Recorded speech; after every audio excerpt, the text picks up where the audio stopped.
অর্জুন গাছ এক ছিল ওই মাঠে। আর্যপুরুষ আভিজাত্যের দম্ভ নতজানু হলো সব গাছ তার কাছে। এইটুকু শুধু আরম্ভ কাহিনী। কোথা থেকে এলো কৃষ্ণচূড়ার বীজ, যুবতী হলো সে কয়েক বছর পরে। সাঁওতালি মেয়ে খোপায় তীব্র লাল, অর্জুন তারে চাইলো আপন করে।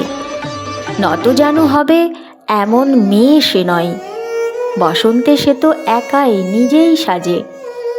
আর্যপুরুষে আসক্তি নেই তার, ব্যস্ত আছে সে ফুল ফোটানোর কাজে।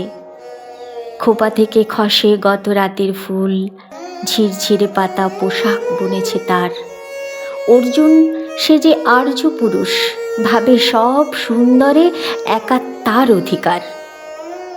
অর্জুন গাছ চেয়ে দেখে দূর থেকে, কৃষ্ণচূড়ার হৃদয় ঝরছে রোজ।